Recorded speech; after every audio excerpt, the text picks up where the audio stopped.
Uh, Humboldt County Association of Governments Board meeting. This meeting is held in accordance with the Governor's Executive Order N29-20 and will be held virtually until further notice. Can we get a roll call? Yes, Supervisor Bass. Mayor Jones. Here. Mayor Seaman. Here. Mayor Hindley. Councilmember Atkins Salazar. Here. Councilmember Gordon Johnson. Here. Councilmember West. Here. Councilmember Aurora. Here. Caltrans Representative Tasha Alstrand. Here. And Chair Mike Johnson. Here. Thank you. Thank you. Our first order of business is to adjourn as the HCOG board and convene as the Policy Advisory Committee. And following that, the presentation by Caltrans on the Eureka Arcata Corridor project with project manager Jeff Pimentel.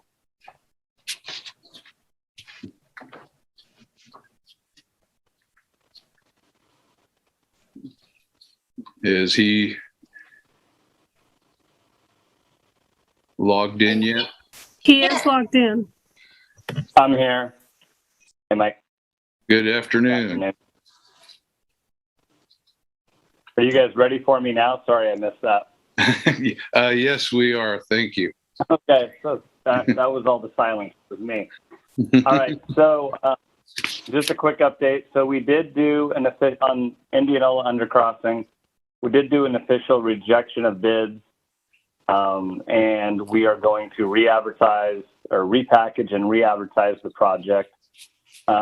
Those changes will include some additional subsurface investigations that we were previously requiring the contractor to do, and furnishing a design for the column supported and embankment portion of the work, as opposed to having it be more of a design build type element of the project. It was felt that it was in the best interest of the state to reject the bids and repackage and re-advertise for that reason. The contract was a design bid build contract, and however, the column support and embankment work is typically done around the nation in a design build element. The department just wasn't comfortable moving forward in that direction. So the department felt it was better to actually put out our own design for that portion of the work and have all bidders be bidding on the same work and the same plan for that portion of the work of the project. So as of right now, it looks like we're tentatively scheduled to begin the additional subsurface investigations and geotechnical drilling on September 21st. So that's great news. We've had a lot of our team members from in the district and headquarters that did a lot of shifting of priorities to make that happen. So, and we're expecting to have about 3 to 4 weeks of drilling at this time.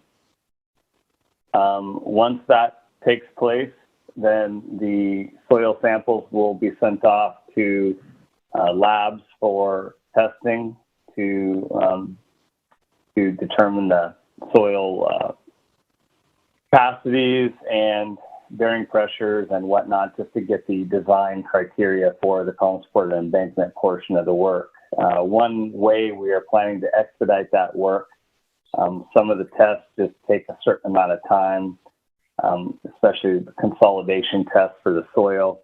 So we're planning to actually send samples to multiple labs and have multiple labs working concurrently on this testing, so we can expedite and try to shrink the time frame to get the data we need to begin this portion of the design work. We will be continuing to engage with our consultants at Kleinfelder and the Collins Group to assist in the development of this design. I don't have a schedule right now for when we plan to re-advertise. but the project does have a 12-month time frame to award from when we allocated the capital funds for construction. And the allocation on this project was done in May of 21, May 12th of 21. So we have until May 12th of 2022 to award the project without an extension from the CTC. So the team is working together to kind of back calculate from that date when we would need to have the project ready to list, essentially deliver the project again with a new set of plans. But it's a small portion of the plans that are getting some repackaged. Most of the project is being left alone. So right now that is tentatively looking like we would need to reach a delivery of the project sometime in February of 22 in order to meet that deadline. But it's uncertain as to whether the consultant and our teams will be able to do the drilling, get the data back from the labs, produce a design, and then package it all by February. But that is the goal at this time. The team is working on reviewing that to see if that's going to be possible. So I'll continue to provide updates here at the board meetings as that develops. I know an agenda item on here. Well, before I shift over to mitigation, I'll just put it out for any questions on the project itself. Any questions for Jeff? Yes, Mike, it's Gordon Johnson. Jeff, does the redesign of the embankment, does that take care of all of the bidders' protests that were received at the time of bid? I guess I'm not clear your question. Well, at the time of bid, you indicated that each of the bidders had a bidder's protest of one form or another. Does the redesign with Caltrans making the design of the embankment, does that satisfy the bidder's protests? So I think it will clear up the nature of those protests by providing a design and remove that uncertainty around the contractors were going to have to go out and drill. We were requiring that originally to develop their own information. So they were bidding and basing their costs on a design for a portion of the work they were going to have to develop that they didn't necessarily have the complete data for yet, that they were going to have to go explore further. So that there's some ambiguity there and uncertainty there that we felt that in the best interest of the state for potential claims just was not, set up the way we wanted it to be. So in terms of putting forward a design that all bidders will be bidding on the same design for this portion of the work, we feel that this will create a level playing field. Like I said, it'll be in the best interest of the state in terms of claims and make the contract kind of consistently a design bid build contract without this design bid element that, however, that's typically how it's done. I think in our case, and after talking with our legal team with respect to some of the nuances of California contracting law that appears as though is different here in California than it is for a lot of states, that was the direction recommendation that we received. And so that was really the basis for the decision to move forward the way we are now. And then a follow-up question, Jeff. Will this action by Caltrans shorten up the time of performance, that is the number of working days allowed for the contract? It should, because, how it will is we're not going to be requiring the contractor to do the drilling. So that will shorten that time. We are also allowing a certain amount of time for the contractor to furnish their design. And so I believe those two combined timelines were in the order of magnitude of 2 to 3 months. So even though it appears like we have a delay, which we do in getting it awarded, we are taking a certain amount of time that was in the contract and just performing that ourselves. So the delay is actually not quite as substantial as it may seem from when our previous planned award date is to when the actual award date will be. Thank you. Yeah, no problem. Thanks for the questions. Any other questions? I don't see any. So I guess that's it for that topic. So I'll roll into the mitigation update. I think last I reported, for the second portion of the mitigation for the Eureka Arcata Corridor project, and just a reminder, it's mitigating the Indianola project we were just discussing, the 3 shop projects that Caltrans initiated, as well as the 2 trail projects, one completed already by City of Arcata, and then the trail project, Bay Trail South, that Humboldt County is currently in final design on. So the second portion of that mitigation is the Spartina eradication at Tulawat Island. We received 1 bid from RCAA. That bid came in substantially higher than the engineer's estimate for that work. We did meet, I think I shared last time that we did meet with RCAA and the Harbor District, because there were a number of assumptions made in that work in terms of number of treatments, how long treatment needs to be done, resource hours in terms of people on the ground doing the work, as well as different methods of doing the work.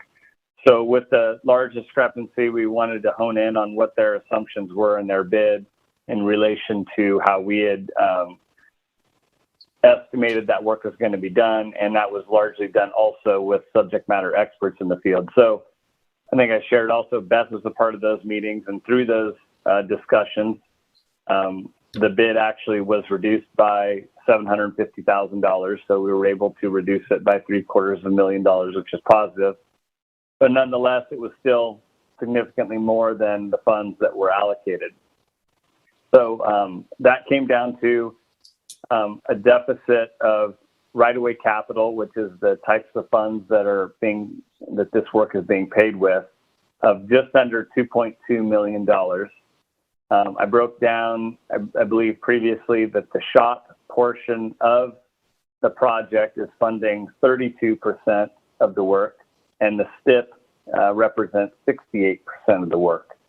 Those percentages are really based on the percentage of wetland impact that the shop project had versus the STIP project had or will have at Indianola. So when you break that down further, the 68% of the funding coming from the STIP, you further break that down into, that's made up of ITIP and then HCOG or RIP funding. And the arrangement with the ITIP is that the ITIP is paying for 85% of the STIP portion of the project, and RIP represents 15%. So when you go through those percentages of the overall deficit of about $2.2 million, my calculations take it down to a RIP deficit of about $225,000. And that is the additional need that we have at this time that I believe the board is going to be voting on tonight or this evening. I believe the vote amount that was not to exceed $300,000. And Beth and I in those discussions and with our headquarters programming representatives, these funds don't get debited or the accounting is not done until contract completion. So we won't actually know what that final number is until the project's completed. So Beth and I, through our discussions, and we also presented and shared this with the CAC, is that in light of the calculation being approximately $225,000 is what's needed to remain to deliver and award this contract to RCA to do the work, there could be minor fluctuations, mainly in the Harbor District administrative costs to manage the contract with RCA to do this work. And so we felt that rather than having to come back to the board for a $1,000 or $2,000 or $3,000 change, we felt that going up to the $300,000 limit not to exceed, and that may fluctuate in that range. But in light of the overall project being 68% STIP and then only 15% of that being RIP, it would have to be a substantial change in cost for us to go from about 225,000 all the way to 300. So we feel that that's a conservative number to vote on and move forward with to be able to award this contract and move on this portion of mitigation that's required for all the projects that I mentioned before. That makes a lot of sense to me because I've been living and breathing this for a long time. So if any of that was confusing, please ask questions and I can try to break that down into simpler terms. But I feel like I was kind of giving percentage upon the percentage, but I saw some heads shaking. Yes, so that's a positive sign.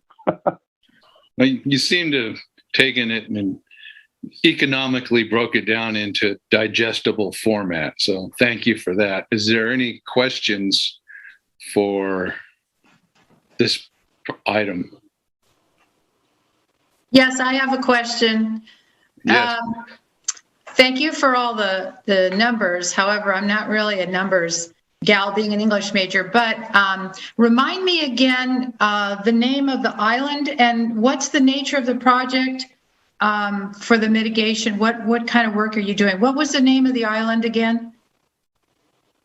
So I've heard it called Indian Island and Tulawat Island, but it's those are the names I've heard it referenced as, and the work is eradication of Spartina, which is an invasive grass species that the Coastal Commission is allowing us to utilize as mitigation on the project. So formerly, we were going to be actually trying to create additional actual physical wetlands like saline, wetlands. We didn't have the opportunity to create as much as we had hoped to create at a former site, Landsphere, that the department owned. And we had negotiated with the Coastal Commission to allow us to do this form of work as mitigation. And the Harbor District happens to have an environmental document to clear that they've done to do this work in the Humboldt Bay. So that's the reason why we are partnering with the Harbor District, and they will be administering the contract through RCAA. And so that's the relationship there.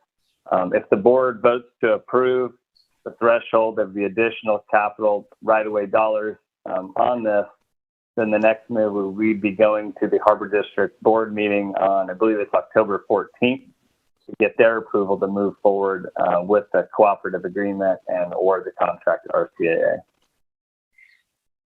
Okay. Hope that answers your question. Yeah, it did. Thank you. Thank you for that. Thanks, welcome. Any other questions? Don't see any. Thank you for the presentation and the breakdown. I have some questions. Oh, I didn't see. Who am I? Can I speak? We have somebody from the public. Okay. Go ahead. My name is LaTanya Jacob, and I am wondering if the area is man-made, meaning the land. Do we have problems with erosion? And what is going to be done in that regard? And because of the location of where California is, and I think, I'm not sure, if you're on a fault line due to earthquakes, how would that affect this land? And is it livable land that people can live on? I mean, swampland, yeah, but Indian Island, that's near Samoa. So I'm just trying to get a little bit more information, please. So the question is it livable land? What would we do about erosion on the land? Is that what I'm hearing? Yes, I'm wondering if that's an issue, erosion of the land. Is it man-made? Would you're growing something on that? I'm not quite clear about the project. I'm trying to get an understanding of the vast of the project, the dynamics, what's involved, what the project is about. Okay. So you were breaking up a little bit there, but I'll try to answer what I think I heard. So, with regards to erosion, any project that we have, there's always what we call best management practices that need to be put in place anytime that there's any sort of earth disturbing activities. So that's kind of a default into anytime we're doing work that disturbs land, especially when there's water bodies near them. In terms of livable land, suitable land, I'm not sure on that. That's kind of outside the scope of our evaluation of the land and how we're involved with it. Our work is simply to go in and eradicate all the Spartina on the island that's been identified, that multiple agencies have agreed and on eradicating and removing it due to its invasive nature and impact on native habitats in Humboldt Bay. So the expectation is that there would be an ecological lift in habitats in the bay, allowing other habitats that Spartina impinges upon to thrive more. So that's really the basis for our mitigation. But in terms of the livability of the land, suitability of inhabiting the land, I'm not even sure that that's allowed on that parcel, but I'm not sure on that.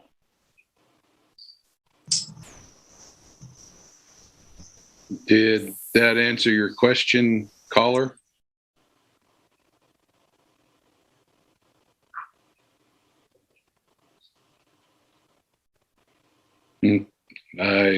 Maybe she logged off. Is there any other calls online? Can you hear me? I'm sorry. Yeah. I muted myself. It's kind of hard to. I'm working with a cell phone. Okay, so I wanted to answer some of my questions. It says that the area, which is Indian Island, is inhabitable. This is near Samoa, the town of Samoa, which is over in that area. Do we have a problem with the drinking water over there? That's another concern I was wondering about. Yeah, and yes. That's kind of outside the scope of what our discussion is. We don't handle that part of things. I'll let Mr. Pimentel address that, but I don't think he'll be able to answer that question either.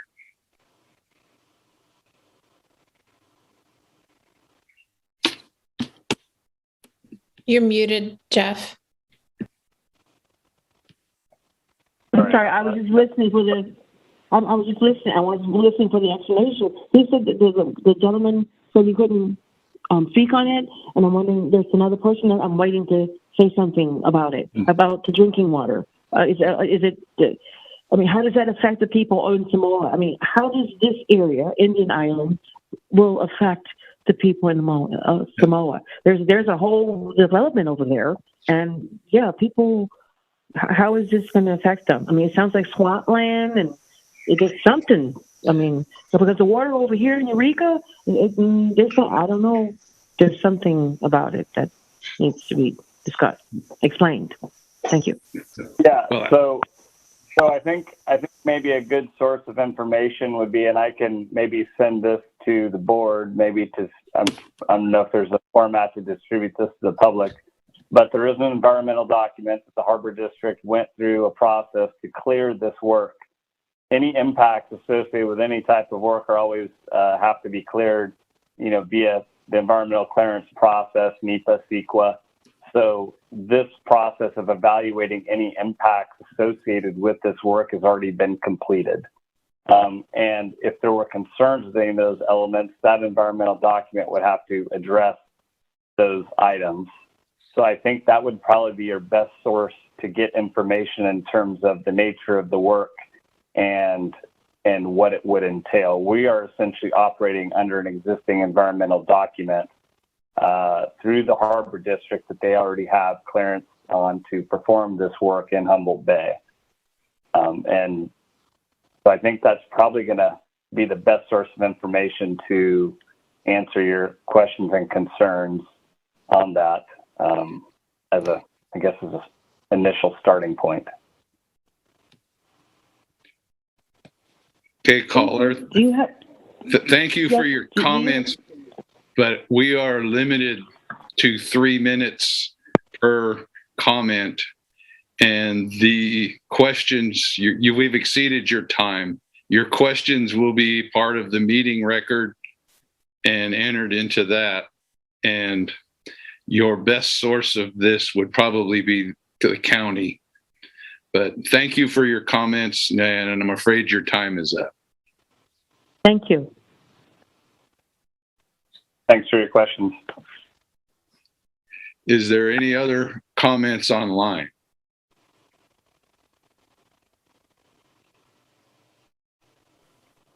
I have not received any public comments. All right, thank you.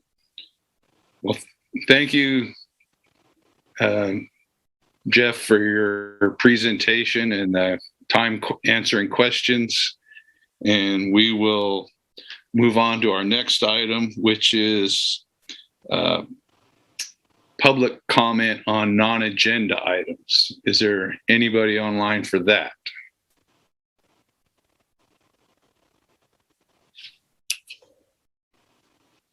I have not received any more requests for public comments on non-agenda items. All right, thank you. With that, we enter into approval of the meeting record. Has everyone had a chance to look at the meeting record? I have, and Virginia Bass moves approval of the meeting record. Adeline Jones seconds.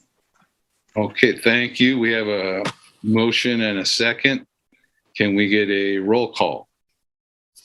Supervisor Bass, Yes. Mayor Jones, Yes. Mayor Seaman, Yes. Mayor Heinley, or Councilmember Smith, Yes. Councilmember Atkins Salazar, Yes. Councilmember Gordon Johnson, Yes.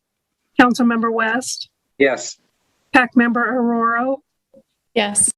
PAC member Allstrand, Yes. Chair Johnson.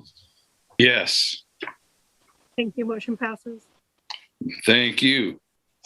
With that, we come to the consent calendar, which has one item, approval of the City of Arcata's 21-22 LTF claim.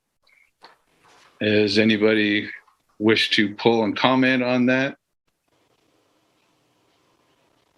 No. Do we have a motion to accept?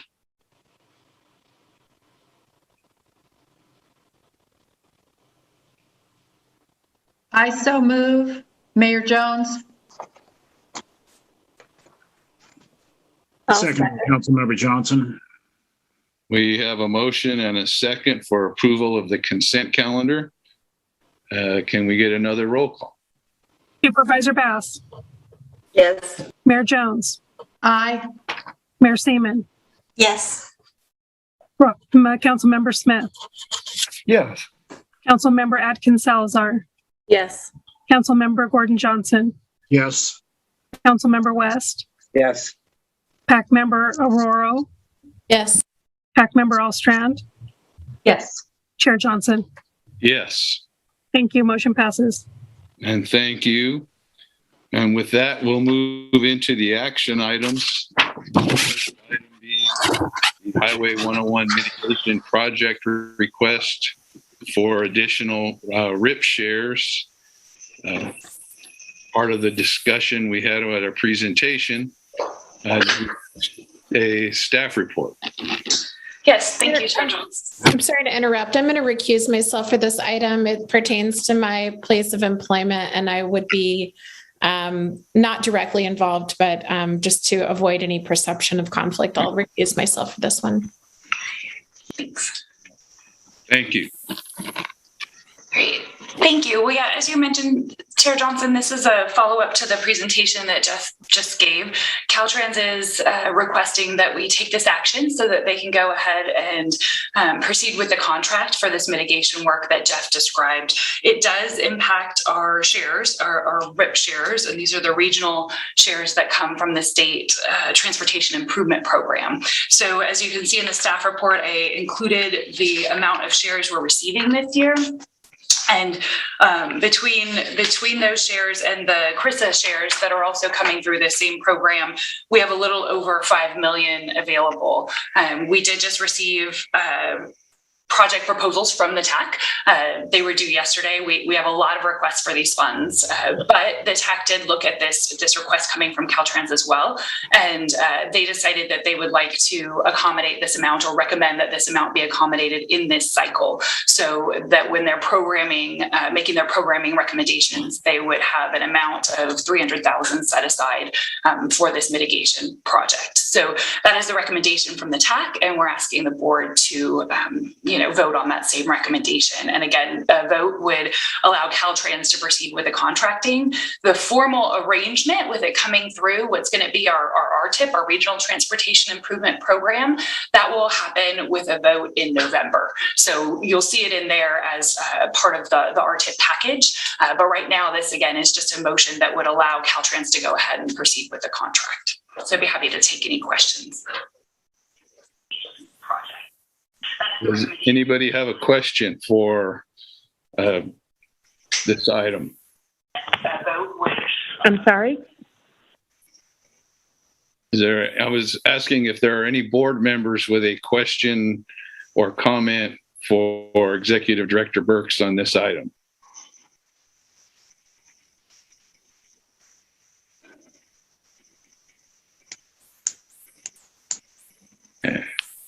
Hearing none, do we have any public comment on this item?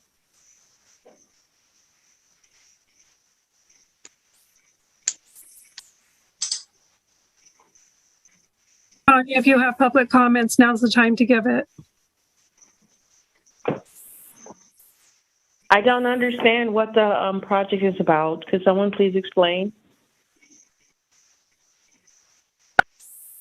This is. I think the caller needs to know, I think, that this mitigation project, what mitigation means, and maybe Jeff can go into that. To simplify it, in my mind, it's an offset of the 101 corridor project.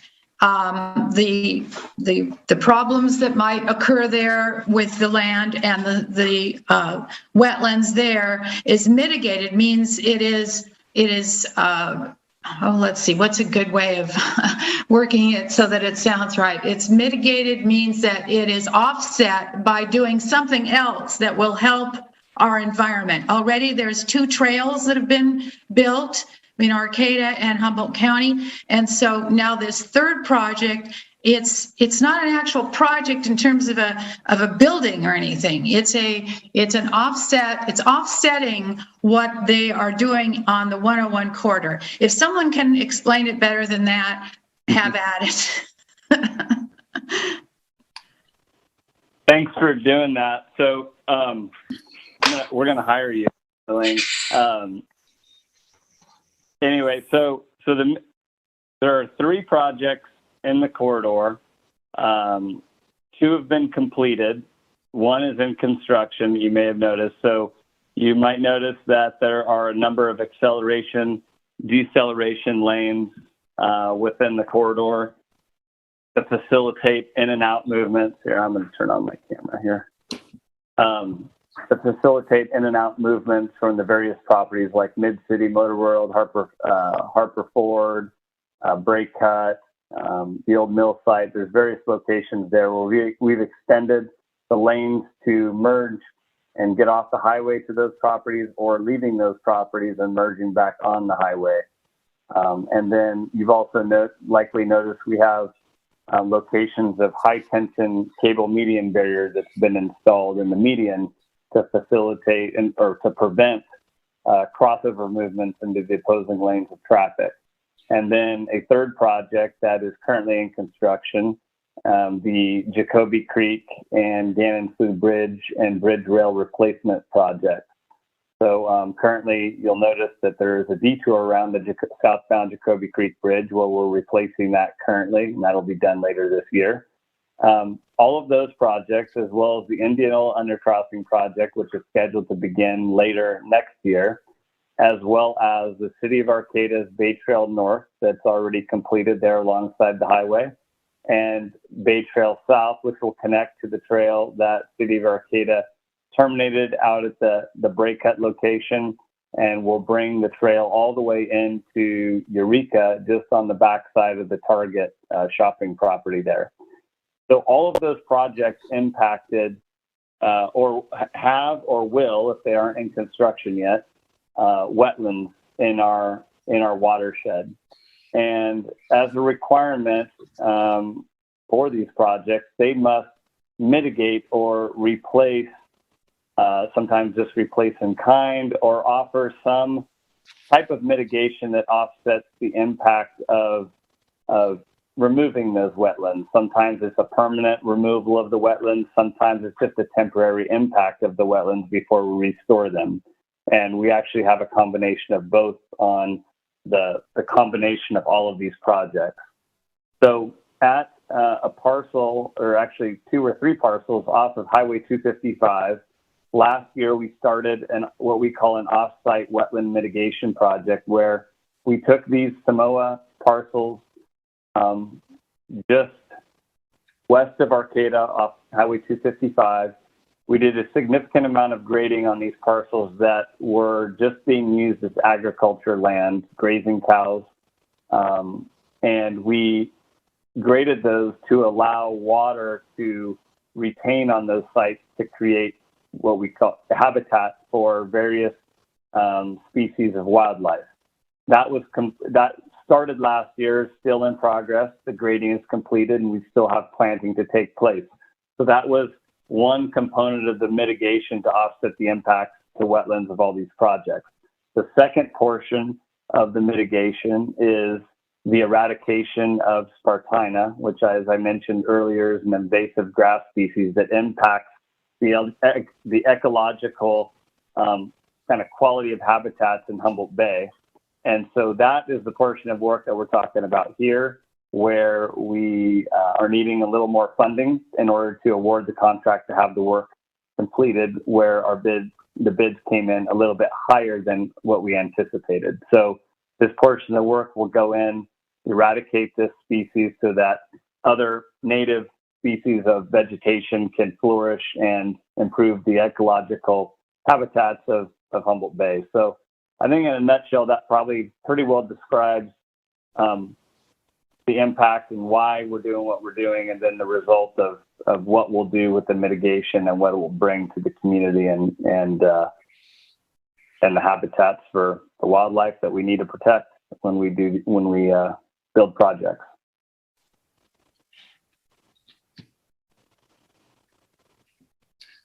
So thank you, caller. I hope that explained the item.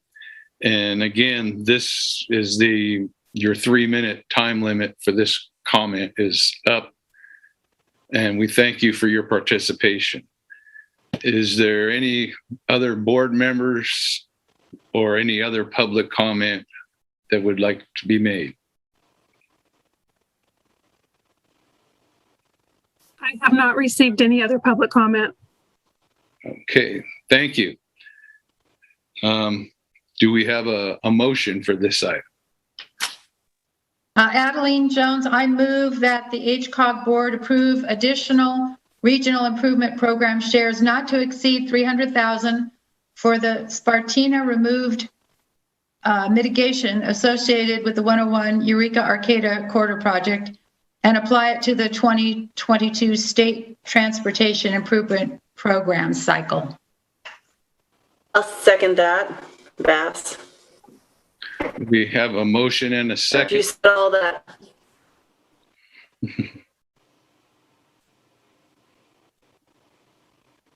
So we have a motion and a second. Can we get a roll call? Supervisor Bass? Yes. Mayor Jones? Yes. Mayor Seaman? Yes. Councilmember Smith? Yes. Councilmember Atkins Salazar? Yes. Councilmember Gordon Johnson? Yes. Councilmember West? Yes. PAC member Aurora? PAC member Allstrand? Yes. And Chair Johnson. Yes, Thank you. Motion passes. and thank you. Our next item is the Regional Transportation Plan update with the administrative draft of the introduction chapter. And I believe that Una will be handling this one. Thank you, Chair Johnson. This is Stevie Luther, Associate Regional Planner. I'll give the staff report. Thank you. And good afternoon, members of the board and members of the PAC. So this is the introduction chapter for the RTP update. It was significantly restructured and written to address the emphasis on climate change, housing, and creating vibrant neighborhoods, safety, and equity. Another administrative change was moving the county demographic info to Chapter 2.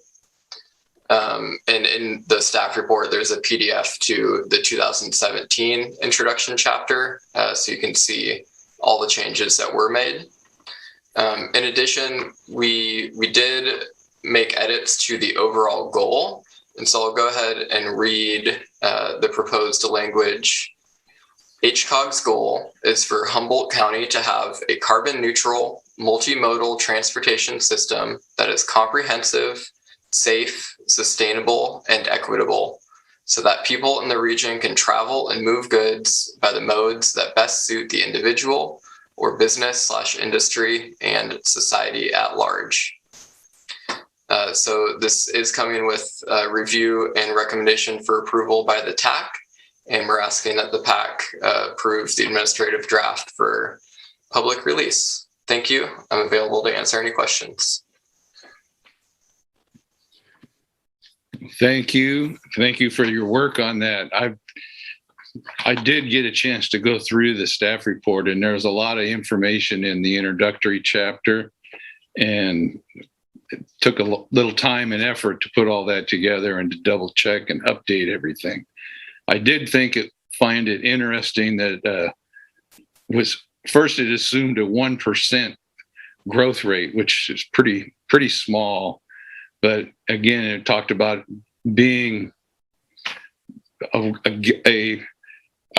target, more or less, but it could be more, or I've heard people talk about climate refugees and people moving into the area. So it'll be interesting to see how that pans out. But is there any other questions from board members at this time or comments? Mike, this is Councilmember Gordon Johnson. And Stevie, I have a comment or question, page 1-3 of the update admin draft. And the top of the page there, it says that rail service is not planned north-south or east-west within the RTP's 20-year timeframe. We've seen and heard a lot of noise lately about coal trains, which I don't know how serious that would be, but I just want to hear your comments about coal train and that comment in the draft. Thank you. Stevie, if you'd like, I can jump in here. I think that we don't have anything, we have not anticipated trains resuming, certainly not north-south, and certainly no new trains east-west. That is not anticipated in our planning cycle. In the past, even since I've been with HCOG, the board has expressed support for the Great Redwood Trail and rail banking.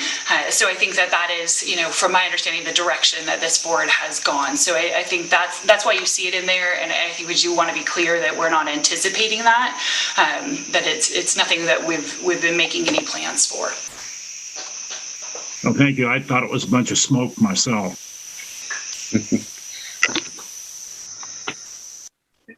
Any other comments or questions for this item at the board level? Once again, I just want to say that the longer I am on the board, the more exciting these things get to read. And I really appreciate the work that's gone into it. And I really like the goals. I think that including the neighborhood vibrancy and the equity and safety and health I just like the goals. So that's it. Thank you. And I saw the comment item on the rail, and I was figuring probably that at the time that this was being drafted, that hadn't hit the papers yet. So you're right in that it's a late coming item. Can I ask though, isn't this kind of a vision of what we want, as well as what we expect? So, I mean, if the board is not wishing to pursue rails, then would we not put it in there? I mean, that's what makes sense to me, is that you create the vision based on what the board's direction has been, kind of what Beth was saying. So whether or not they want to bring it in, it's not necessarily what we plan to do. I would let Executive Director Burks address that, but as far as that could be true, but at this point, I don't even know who has control of the rail. The North Coast Railroad Authority, I don't know if they even exist anymore. And it did go into rail banking, but we'll let Executive Director Burks address that. Yeah, I believe the rail banking process is still underway, and there's some contention with that, and that's where this coal, proposal came from, was sort of an interruption to the rail banking process. And so, I think a couple things specific to coal and our vision. I think that again we haven't had anything expressed during this regional transportation plan update that is supportive of rail returning. In fact, we do express support for the Great Redwood Trail and commuter trails and multimodal transportation as opposed to the rail returning. And then I would also say just fundamentally coal is just in direct opposition to all the safety and sustainability targets, those greenhouse gas reduction targets that the ad hoc committee works so diligently on.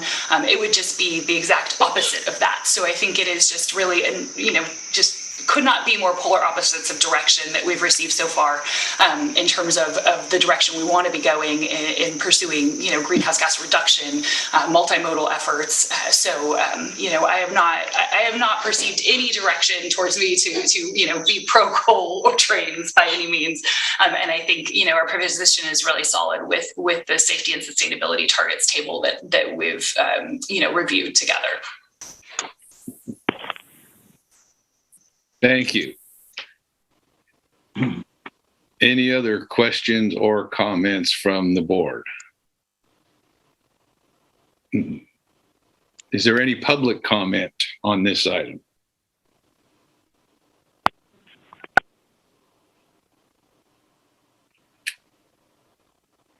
I see your hand raised. Caller.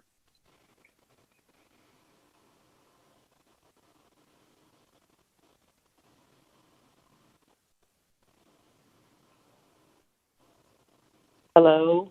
Yes. My name is Latanya Jacob. I will submit my comments in writing. I just want to make sure I have the address as to where to go, where to send them to.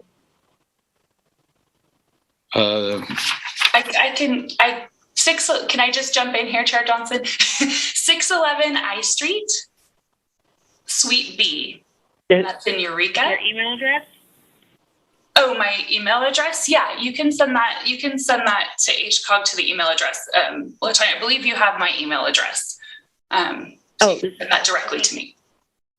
Sure, I'll do that. Thank you. Yep. Thank you. Is there any other comment on this item? Public comment. I have not received any other public comment. All right. Thank you for that info. With that, do we have a motion for this item? Chair Johnson, this is Gordon Johnson. And I move that the PAC recommend the HCOG board approve the administration draft of the introduction chapter for release as a public draft. I'll second that. Mayor Seaman. And thank you. Can we get a roll call? Supervisor Bass, Yes. Mayor Jones, Yes. Mayor Seaman, Yes. Councilmember Smith, Yes. Councilmember Atkins Salazar, Yes. Councilmember Gordon Johnson, Yes. Councilmember West, Yes. PAC member Aurora. Yeah. PAC member Allstrand, Yes. and Chair Johnson. Yes. Thank you. Motion passes. And thank you. And with that, by motion, we will reconvene as the HCOG board and approve the PAC recommendations. I move that we reconvene as the HCOG board and approve PAC recommendations. Seconded by Supervisor Bass. Well, thank you for that. And once again, can we get a roll call? Supervisor Bass, Yes. Mayor Jones, Yes. Mayor Seaman, Yes. Councilmember Smith, Yes. Councilmember Atkins Salazar, Yes. Councilmember Gordon Johnson, Yes. Councilmember West, Yes. Chair Johnson. Yes. Thank you. Motion passes. And thank you again. At this time, we come to the HCOG staff and PAC member reports. The first one being the executive director's report. Thank you, Chair Johnson. So after missing these EPD reports for a couple months, there was an informational item included in your packet that gave the statistics for the EPD miles and hours that they put in from May through August. So I think there was a retirement of one of the staff members there, so we had a little gap in our reporting. But just to share, I know some board members like to know the top speeders, and there was a 34-year-old female from Eureka going 72 miles per hour in July, and August is even more astounding with a 52-year-old male from Iowa, from out of state, going 87 miles per hour on that safety corridor. So those stats in their entirety are included in the packet, but just glad to get those back. Then I did want to mention also that we had, working on our regional transportation plan update, we had a community meeting, a virtual community meeting on Monday. It was attended by we think around 30 to 35 people. It was just, by all accounts, I think we felt like it was a great success. It was fun. We had polling, interactive polling, and we had a chance to do breakout rooms, and just wonderful to get, a chance to have that more rich dialogue with the community. And I think some of the things we heard loud and clear from that, quite a few topics, but I think overall just, really focus on safety and wanting to see HCOG be more involved in educational efforts regarding safety, and also just the multimodal, the people wanting more ways to get around. So I think it was very affirming to what we've already been working on in the RTP update, but again, just wonderful to interact with our community, and I really give a lot of credit to our staff, and we had RCA helping with that as well, and they just did a great job. So thanks to all who worked on that. I also wanted to mention in your meeting packets, there is the Caltrans project book. This was the really tiny print spreadsheet that was included in your packet, and you may be wondering why it was in there. I think we've talked about this might be coming your way for several months now. We should see these about once a quarter, but you'll see this is every Caltrans project that's happening in Humboldt County. So all District 1 projects, but specific to Humboldt County. And the reason we wanted to provide this was to make sure that board members are aware of all the things going on.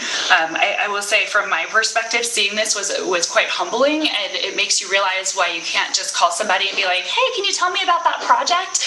Because there are far too many for any one person to know about. So what we'd like to do is have you spend some time with this list. Again, you'll be getting it about once a quarter. And if there are projects on here that you have an interest in, please let me know, and I will work with our Caltrans rep with Tasha to get a presentation about that specific project, because it is hard on the fly to be responsive to all of these, and it's hard to also know which ones are the most important to our our diverse board. So please, if you see projects on there that are interesting to you, let me know, and we'll get a report back from the appropriate staff from Caltrans on those. So that was really, I have one other thing to talk about, and that's resuming in-person meetings. So it is time. As far as I know, as of today, I haven't seen any indication that this waiver we've been working on allowing virtual meetings will continue. That could change in the next couple weeks. I just don't know. So right now we need to be prepared to resume in-person meetings in October. We would do that in the City Council chambers in Eureka. It will be my first time having an HCOG meeting there, but I understand that that's where you all met before. My understanding is with their new technology that we would be able to allow for the public to participate virtually or in person. But given Brown Act rules, we all need to be there in person.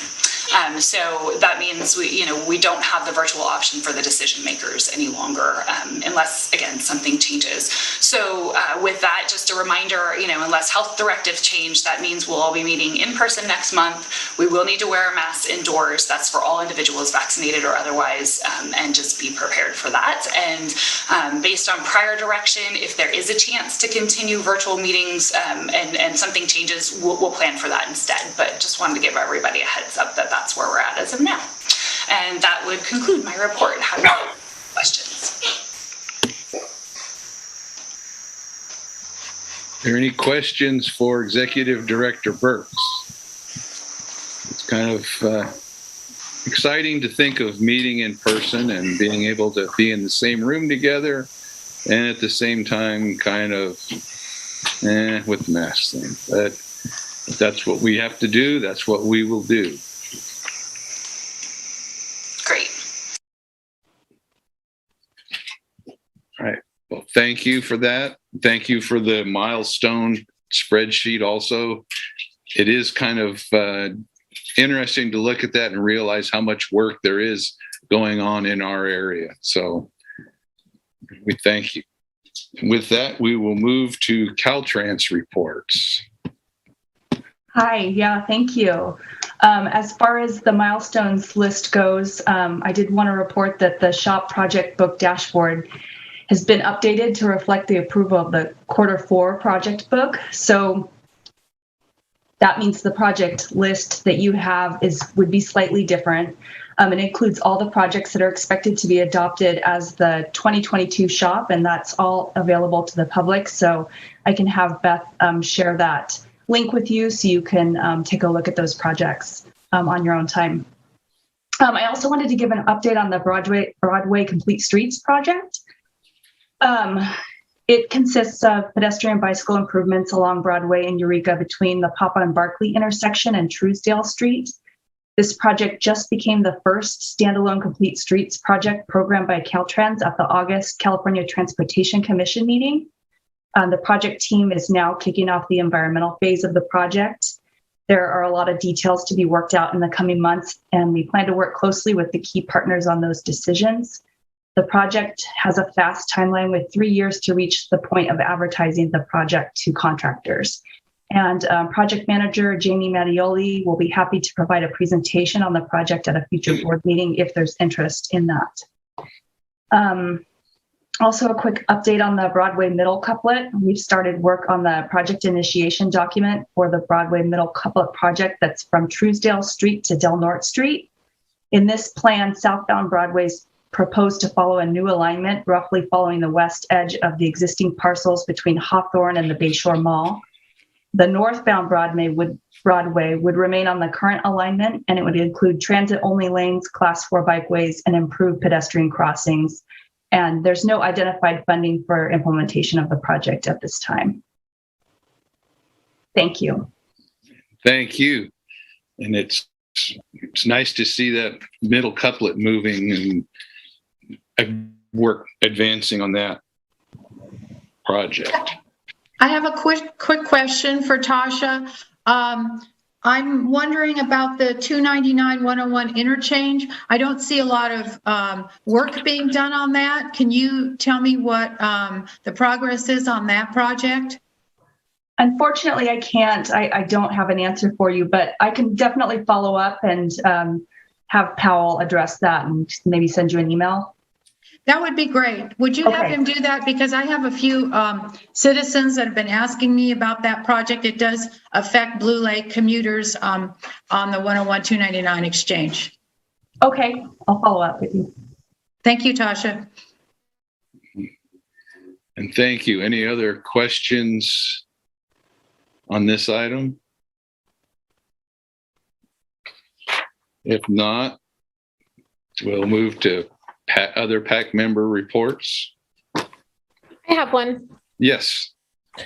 So on HTA's behalf, I want to just share and remind everyone that we have a promotion going with a $50 pass for all systems in the county.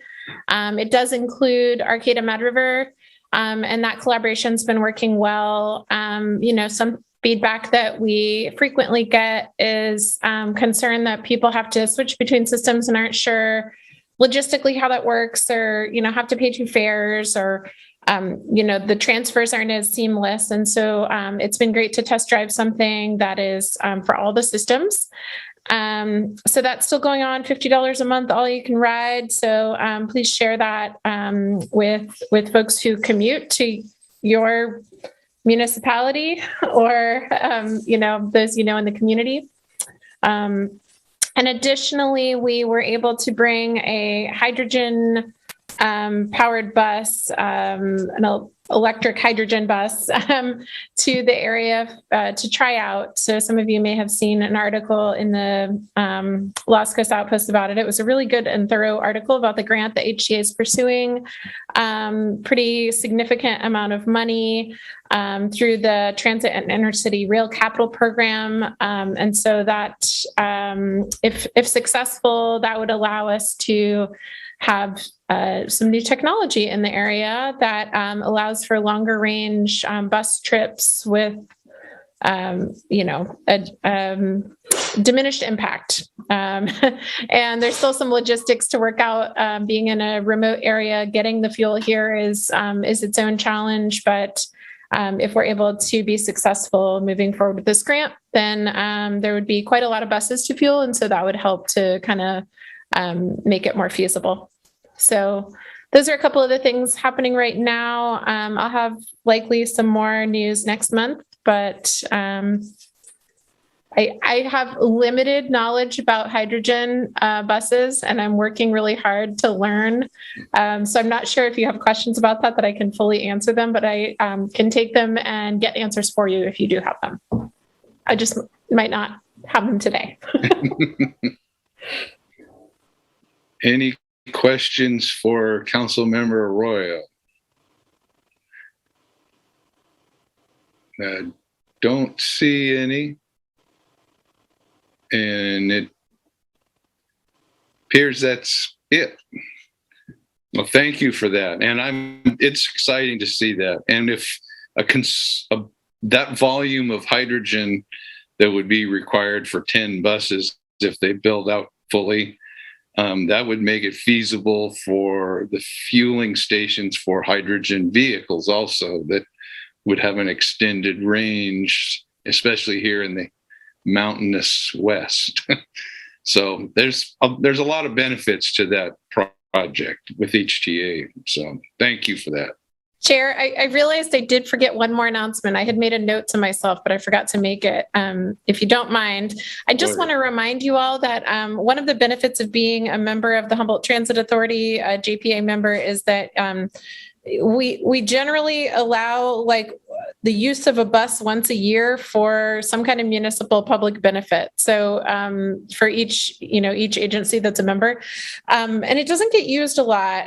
But I was just thinking that I'd share that with you all in case the member that's assigned to HTA doesn't always bring that up. So it's certainly an option. In the past, it's been like a legislative field tour or, some community event that was clearly related to the municipality or the agency that's a member. So I'm just putting that out there. It definitely seems like a cool benefit that doesn't always get used.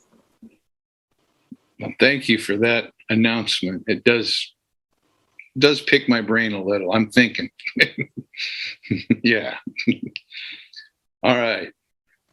Well, if we don't have any other things to report, we will be adjourned.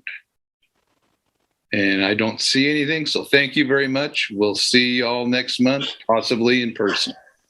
Thank you. Thank you so much. Bye, everybody. Goodbye. Goodbye, everyone.